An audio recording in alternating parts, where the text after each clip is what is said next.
சிவா திருச்சிற்றம்பலம். தென்னாடுடைய சிவனை போற்றி, எந்நாட்டவர்க்கும் இறைவா போற்றி. நமச்சிவாய வாழ்க, நாதன் தாள் வாழ்க. இமைப்பொழுதும் என்னெஞ்சில் நீங்காதான் தாள் வாழ்க. ஈர்த்து என்னை ஆட்கொண்ட எந்தை பெருமான் நம் பெருமான் சிவபெருமான் திருவடிகளை மனம் மொழி மெய்களாலே வணங்கி எம்பெருமக்கள் நாயன்மாருடைய திருவடி தாமரைகளை இதய கமலத்தில் வைத்து போற்றிக் கொண்டு எனது அருட்குருநாதர் திருமுறை பன்னிசை மாமணி வே சுந்தரமூர்த்தி தேசிகர் ஐயாவுடைய திருவடிகளை நீல நினைந்து திருமுறை செந்நெறிக்குள் என்னை ஆற்றுப்படுத்திய அடியார் பெருமக்களது திருவடிகளை வணங்கிக் கொண்டு பெரும் பற்ற புலியூரானை பேசாத நாள் எல்லாம் பிறவாத நாளே என்ற அருள் சிந்தனையில் இன்றைய தினம் நாம் சிந்திக்க இருப்பது அருள் தரும் மாணிக்க வாசக பெருமான் மலரடிகள் போற்றி போற்றி. மாணிக்க வாசக பெருமான் திருவாய் மலர்ந்தருடைய திருவாசகத்தில் 21வது திருப்பதிகம், கோயில் மூத்த திருப்பதிகம். இந்த திருப்பதிகத்தில் 8வது பாடலில் சுவாமி நமக்கு என்ன அருளை அருளுகிறார் என்று நாம் சிந்திப்போமாக. இது ஒரு அற்புதமான பாடல். இதை முதலில் பாடலை சிந்தித்துவிட்டு இந்த பாடலுக்கு என்ன பொருள் என்று நாம் பிறகு சிந்திப்போமாக. இதனுடைய ராகம் மோகன ராகம். திருச்சிற்றம்பலம்.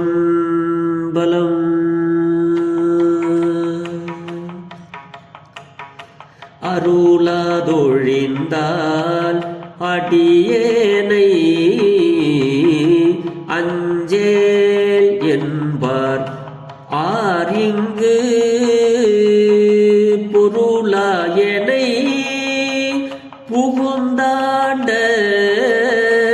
பொன்னே பொன்னம் பல கூத்த பொன்னே பொன்னம் பல கூத்த மருளார் மனத்தோடு உடை பிரியாது வருந்து வேனை வா என்று உன் தெருளார் கூட்டம் காட்டாயேல் தெருளார் கூட்டம் காட்டாயேல் செத்தே போனால் சிறியாரே செத்தே போனார் சிறியாரோ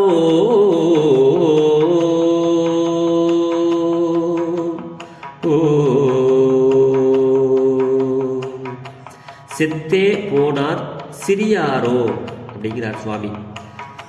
அருளாது ஒழிந்தால் சுவாமி சிவபெருமானுடைய தொழில்கள் 5.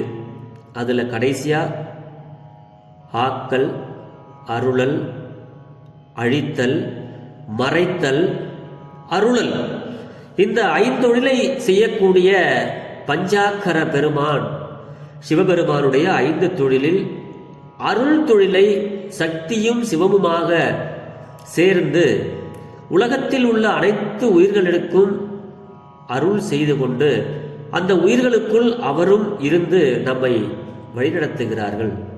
அப்படி இது சைவ சித்தாந்த முறைப்படி பார்த்தோம்னா இந்த உயிர்கள் அனாதியாக இருக்கின்றன. இந்த உயிரை சிவபெருமானும் அனாதியாக இருக்கின்றார். இந்த அனாதியாக இருக்கின்ற சிவபெருமான் அனாதியாக இருக்கின்ற இந்த உயிர்கள் அதை துன்பத்தில் இருந்து மீட்டெடுக்க இந்த உயிர்களின் மீது கருணை கொண்டு அந்த உயிர்களை எடுத்து அதற்கு தனு புவன போக கரணம், அப்படி இந்த உயிருக்கு உடம்பு கொடுத்து அந்த உடம்பு இருக்கிறதுக்கு இந்த உலகத்தை கொடுத்து இந்த உலகத்தில் அனுபவிக்கிறதுக்கு போகங்களை கொடுத்து அதுக்கு உண்டான கருவிகளையும் கொடுத்து பெருமான் கருணையினாலே இந்த உயிர்களை இந்த உடம்பை கொடுத்து இங்க நம்மளை அனுப்புறான். அது அருள், அதுதான் அருள். அப்ப இங்க மாணிக்க வாசக சுவாமிகள் இதையெல்லாம் சைவ சித்தாந்தத்தை நன்றாக தெரிஞ்சிருக்கிறார் சுவாமி. அதில் இங்க அருளல் அப்படின்னா சுவாமியினுடைய அருளை நாம் பெறுதல் தான். சுவாமி அருளாது ஒழிந்தால், சாமி நீங்க எனக்கு அருள் செய்யலன்னா அடியேனை பயப்படாத அஞ்சேல் என்பார் யார் இங்கு வேற யார் சாமி இருக்கிறது? சுவாமி, எனக்குன்னு நான் எதையுமே சிந்திக்கல சுவாமி, உன்னுடைய திருவடியே எனக்கு இன்பம் என்று முழுதுமாக தன்னை சரணாகதி அடைந்து விட்டார் மாணிக்க வாசகர். அது இந்த பாட்டில் சாமி ஒரு நீங்க தான் எனக்கு உடையாய் அடியேன் உன் அடைக்கலமே அப்படிங்கிறாரு. உனக்கு அடைக்கலம் ஆயிட்ட சுவாமி, அப்படி இருக்கும்போது நீங்க அருளாது இருந்தா நான் எப்படி சாமி இருப்பேன்? நான் சவள பிள்ளையா ஆயிட மாட்டேன். வீட்டில் 5 பிள்ளைங்க இருந்ததுன்னா கடைசி பிள்ளை ரொம்ப பஞ்சத்தில் இருந்திருக்கும், அது கொஞ்சம் சவளையா இருக்கும்னு சொல்லுவாங்க இல்லையா? சுவாமி அந்த மாதிரி நானும் ஒரு சத்து இல்லாத பிள்ளையா சவள பிள்ளையா இருப்பேன் சாமி, உங்களுடைய அருள் இல்லைன்னா அப்படிங்கிறத கூட சொல்றாரு. இதுல அருளாது ஒழிந்தால் அடியேனே அஞ்சேல் என்பார் ஆர் இங்குங்கிறாரு. பெருமானே, என்னை ஒரு பொருளாக கொண்டு வலிய வந்து நீ ஆண்டு கொண்டார். அப்படி ஆட்கொண்ட பொன் போன்றவனே, பொற்சபையில் நடிக்கின்ற கூத்த பெருமானே அப்படிங்கிறாரு. தில்லை சிற்றம்பலத்துல பொன் போன்ற பெருமான், அந்த பொன்னால் செய்யப்பட்ட அந்த பொற்சபையில் நடிக்கின்ற கூத்த பெருமானே, எனக்கு நீ அருள் செய்யாது ஒழிந்தனையாயும், நீ செய்யலன்னா சாமி என்ன இந்த உலகத்துல அஞ்சாதே என்பார் யார் உலர்? வேற யார சாமி நான் போய் கேட்பேன்? எனக்கு அருள் செய், நீ தான் சாமி எனக்கு அருள் செய்யணும். ஆனா நான் மயக்கம் பொருந்திய மனதுடன் உன்னை விட்டு விலகி துன்பப்படுகின்ற என்னை நான் ஏன் உன்னை விட்டு பிரிஞ்சிருக்கிறேன்னா, என்னுடைய ஆணவம் அது மயக்கம். அந்த ஆணவத்தை போக்கக்கூடிய ஆண்டவன் நம்மளுடைய சிவபெருமான். அது இந்த பாட்டுல சொல்றாரு, பெருமானே உன்னை தவிர இந்த உலகத்துல எனக்கு அஞ்சாதேன்னு சொல்றதுக்கு வேற யாரு இருக்கா சாமி? ஆருடு நோகேன்னு ஆறுக்கெடுத்து உரைப்பேன் ஆண்டனி அருளில்லை ஆனால் அப்படிம்பார் ஒரு பாட்டுல மாணிக்கவாசக சுவாமிகள். சாமி, என்னைய ஆட்கொண்ட நீயே எனக்கு அருள் செய்யலைன்னா என்னுடைய வருத்தத்தை யாருக்கிட்ட போய் சொல்லுவேன்? நான் யாருக்கிட்ட போய் என்னுடைய குறைகளை சொல்லுவேன் சாமி அப்படின்னு சொல்லுவாரு. அந்த மாதிரி மயக்கம் எனக்குள்ள இருக்கிற அந்த ஆணவ மனம், மயக்கம் பொருந்திய மனத்துடன் உன்னை விட்டு விலகி துன்பப்படுகின்ற என்னை வா என்று அழைத்து உன்னுடைய தெளிவு பொருந்திய கூட்டத்தை காட்டாவிடில், அடியார் கூட்டத்தில் இருந்தோமேயானால் நம்மளுடைய ஆணவம் தானாக குறைந்துவிடும். அடியார்களுடைய அந்த அருள் சரிதம், திருத்தொண்டர்களுடைய மாக்கதை என்னும் பெரிய புராணத்தை நாம் படித்தோமேயானால் நம்மளுடைய ஆணவம் குறையும். அதே மாதிரி அடியார் கூட்டத்தில் இருந்தாலே நம்மளுடைய மலங்கள் எல்லாம் விட்டு போகும், பாசங்கள் எல்லாம் விட்டு போகும்.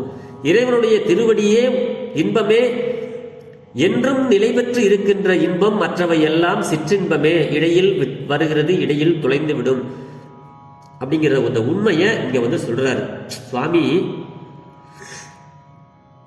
இந்த மயக்கம் பொருந்திய மனத்துடன் உன்னை விட்டு நான் விலகி துன்பப்படுகின்ற என்னை, இறைவனுடைய திருவடிய நம்ம போய் பற்றல அப்படின்னா நம்ம கிட்ட மயக்கம் இருக்கு, இருள் இருக்கு, நம்ம மனசுல இன்னும் ஒளி வரல.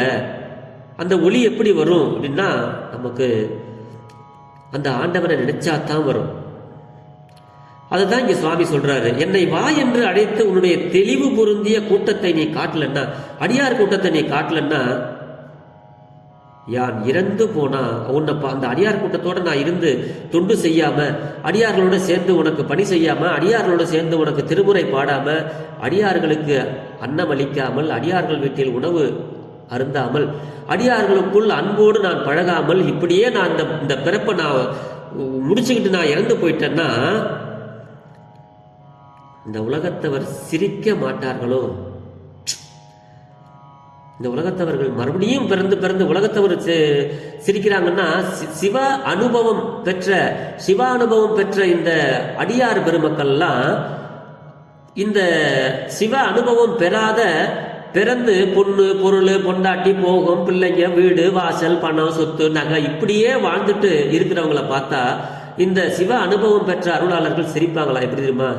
அடுத்ததும் இவன் இதே மாதிரி தான் பிறந்து இதே மாதிரியே பணம் பண்ணணும்னு சாவ போறான். கடைசி வரைக்கும் இவன் சிவபெருமானுடைய திருவடி தான் உண்மையான இன்பம், இதெல்லாம் சிற்றின்பம் பேரின்பம் எதுவுமே தெரியாம இப்படி ஒரு சாணத்துக்குள்ள இருக்கிற புழு எப்படி அதுக்குள்ளேயே இருந்து அதுவே உலகம்னு நினைச்சு கடைசியா செத்து போதும், இப்படியே இருந்து சாவ போறானேன்னு இந்த சிவ அனுபவம் உள்ள அடியார்கள் பார்த்து சிரிப்பாங்களாம். அதை தான் இங்க சுவாமி நமக்கு உலகத்தார் சிரிக்க மாட்டார்களோ?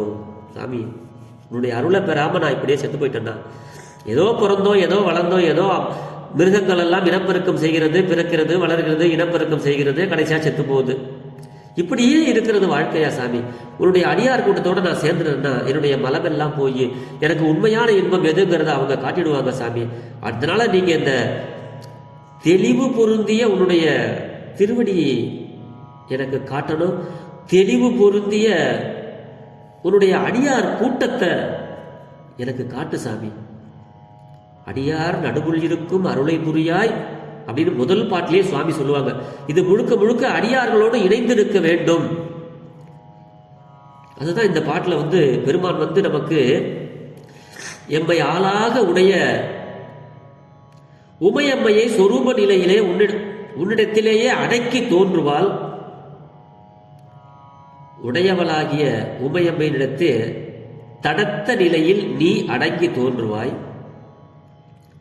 அடியேன் இடையே நீங்கள் இருவரும் இருந்தால் இருப்பது உண்மையானால் என் எண்ணம் நிறைவேறும்படி எனக்கு முன்னே நின்று அடியவனாகிய உனது அடியார் நடுவுள் இருக்கின்ற திருவருளை எனக்கு அருள் செய்வாயாக பெருமானேன்னு முதல் பாட்டிலேயே கேட்பாரு. அப்ப அடியார்களுக்குள் நடுவுல இருக்கிறது எவ்வளவு ஒரு இன்பம் அப்படிங்கிறத மாணிக்கவாசக பெருந்தகையார் நல்லா அனுபவிச்சிருக்கிறார். அதைத்தான் இந்த பாட்டில் நமக்கு அருளுகிறார் சுவாமி. ஒவ்வொரு பாட்டிலையுமே எனக்கு சொல்லிட்டே இருப்பார், எனக்கு இந்த அடியார் கூட்டத்தோடு நீ சேர்த்து விடு சாமி. அப்படி நான் சேர்க்கலன்னா இவருங்க பழைய அடியார்கள்லாம் சிரிப்பார்கள்.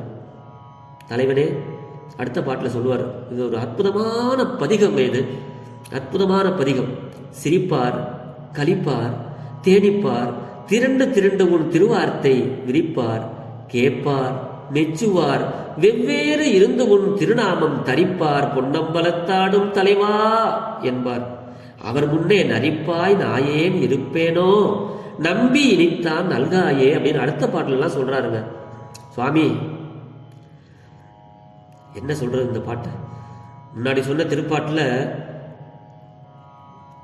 வந்ததுதான் இந்த இரண்டாவது பாட்டிலையும் திருப்பாட்டில் உன்னுடைய தெருளார் என்பதனை இங்கு உயிர்த்து திரண்டு திரண்டு அடியார்கள் கூட்டம் எல்லாம் மொத்தமா சேர்ந்தா என்ன பண்ணுவாங்களாம், இந்த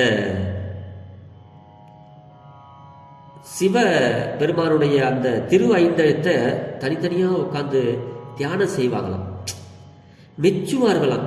சிவபெருமான் இந்த புகழ், அவருடைய வார்த்தை அப்படின்னாலே அந்த சிவபெருமானுடைய புகழ், அந்த புகழை எல்லாம் மெச்சுவார்களாம். ஆகா, பெருமான் அருளாளர்களுக்கு இப்படியல்லவா அருள் செய்திருக்கிறார் அப்படின்னு பாராட்டுவார்களாம். வெவ்வேறு இருந்து தனித்தனியே உன்னுடைய திருநாமத்தை திரு ஐந்தெழுத்தை தரித்தல், நாவினும் மனத்திலும் நரிப்பாய், மனசாலையும் நாக்காலையும் அவங்க நமச்சிவாயங்கிற மந்திரத்தை வாய் விட்டோம், சிவாய நம்ம மந்திரத்தை மனசுக்குள்ளே சொல்றதும் அப்படி நரிப்பாய், துன்பம் உடையவனாய். இறை இந்த உலகத்தை அடைந்த அடியார்கள் தூய உடம்பு உடையவராய் எங்கும் இயங்குவார். அதனால தான் அடியார்கள் எப்படி இருப்பாங்க, பூசுகின்ற நீர் போல உள்ளமும் வெண்மையானவர்கள்னு தெய்வ சேக்கிழார் சொல்லுவார். அதனால இந்த அடியார்கள் கூட்டத்தோட கொண்டு போய் கொஞ்சம் சேர்த்துரு சாமி, அதுக்கு பிறகு எனக்கு தூய உடம்பு வந்துடும். இறைவன் தூய உடம்பினன், அதே மாதிரி அவரை வழிபடுகின்ற அடியார்களையும் தூய உடம்பு உடையவர்களாக ஆக்குவார் அப்படிங்கிறத சுவாமி இதில் சொல்றாரு. இறை உலகத்தை அடைந்த அடியார் பெருமக்கள் தூய உடம்பு உடையவராய் எங்கும் இயங்குவார். அதனால என்னை கண்டு இறங்குவார் என்பார். அதனால அவங்க அடியார்கள்லாம் என்னை கண்டு இறக்கப்பட்டு அவங்க கூட்டத்தில் சேர்த்துக்குவாங்க சாமி. அவர் முன்னே நரிப்பாய் இருப்பேனோ என்று அருளினார். நரிப்பு அப்படின்னா துன்பப்படுதல், தாக்கப்படுதல். ஒரு உயிர் துன்பப்படுறதை பார்த்து இறைவன் எப்படி எடுத்து அதுக்கு இந்த தனு புவன போகத்தை எல்லாம் கொடுத்து இங்க தன்னுடைய கருணையினால் அருள் செய்கிறானோ, அதே போல அடியார் பெருமக்களும் அடியார்களுக்கு அன்பை செலுத்துவார்கள், அடியார்கள் படுகின்ற துன்பத்தை நீக்குவார்கள். அதனால என்ன அடியார்கள் நடுவில் இருக்கக்கூடிய ஒரு அருளை புரி பெருமானே அப்படின்னு இந்த ஒவ்வொரு பாட்டிலையுமே இந்த பதிகத்தில் நமக்கு சொல்லிக்கிட்டே இருக்கிறாருங்க சுவாமி. அதுதான் சுவாமி, நீ தான் எனக்கு அருள் செய்யணும். அப்படி நீ அருள் செய்யலைன்னா எனக்கு இங்க ஆறுதல் சொல்றதுக்கு, பயப்படாதன்னு சொல்றதுக்கு எனக்கு யாருமே இல்லை. ஆனா என்னை நீ ஆண்டு கொண்ட பெருமான் அல்லவா, பொன்னம்பலத்தில் கூத்தாடுற பெருமான் இல்லையா, மருளார் மனத்தோடு பிரிந்து எனக்கு சரியா மயக்கம் என்னுடைய மனசுக்குள்ள வந்ததுனால உன்னை விட்டு பிரிந்து துன்பப்படுற சாமி, என்னை வா வா என்று அழைத்து உன்னுடைய தெளிவு பொருந்திய இந்த அடியார் கூட்டத்தோட என்னை சேர்த்து விட்டுரு சாமி. அப்படி நான் சேராமல் இறந்து போனால் இந்த உலகத்தவர் சிரிக்க மாட்டார்களா சாமி அப்படின்னு இந்த பாட்டில் பெருமானுகிட்ட அப்படியே உருகி பாடுறாருங்க அந்த பாட்டு. சிவசிவா, இந்த இறைவனால் ஆட்கொள்ளப்பட்டார் பின்னர், அதாவது பின்னர் பிறவியில் வீழ்தல், திரும்ப திரும்ப நமக்கு பிறப்பு வரும். எஞ்ஞான்றும் இல்லையாயினும் அடிகளது வீடு பெற்று அவ்வாறு அவரை அஞ்ச பண்ணியது என்னுங்க. இறைவனுடைய திருவடியில நம்ம பற்று கொண்டு அவரை வழிபாடு செஞ்சு அவருடைய திருவடியில சேரலன்னா திரும்ப திரும்பவும் பிறப்பு எடுத்து நம்ம இந்த பூமியில பிறந்து நம்ம துன்பப்படுவோம். அதை சொல்றார் சுவாமி. அதுக்காகத்தான் சிவபெருமானை அவருடைய திருவடியே போற்றி அருளுக ஆதியாம் நின் பாதமலர் போற்றி அருளுக அந்தமாம் நின் செந்தளிர்கள். இந்த உலகத்தில் உள்ள உயிர்கள் தோற்றமாவதற்கும் சிவபெருமானுடைய திருவடியே காரணம், அவருடைய அருளே காரணம். கடைசியில எல்லாம் போய் எங்க அடைக்கலமாக கடைசியா அடங்குதல் ஒடுங்குதல் எங்க என்ன சிவபெருமானுடைய திருவடியில தான் எல்லாம் போய் சேருது. அதனால இறைவனுடைய திருவடியை நாம் எல்லாம் போற்றி துதித்து பாடி அவரது அருளை பெற வேண்டும். அருள் செய்கின்ற பெருமான், அவனுக்கு தொழிலே அருளாளன், பேரறிவாளன். அதனால நம்ம இறைவனுடைய திருவடியை போற்றி வணங்கி அவன் அருளை பெற்று வாழ்வில் நலம் பல பெற்று வளமோடு வாழ்வோம் என்று சொல்லி பெரும்பற்ற புலியூரானை பேசாத நாள் எல்லாம் பிறவாத நாளே என்ற அருள் சிந்தனையை நிறைவு செய்கிறேன். ஜெர்மனியில் இருந்து சிவபாலா. குறைவில்லாத உயிர்கள் வாழ்க, மேன்மைகள் சைவ நீதி விளங்குக உலகமெல்லாம், இன்பமே என்னாலும் துன்பமில்லை, ஆளவாய் சிவனடியே சிந்திக்க பெற்றேன் நானே, ஆழ்க தீயதெல்லாம் அரண்நாமமே சூழ்க, வையகமும் துயர் தீர்கவே, வாழ்க சீர் அடியாரெல்லாம். சிவா திருச்சிற்றம்பலம்.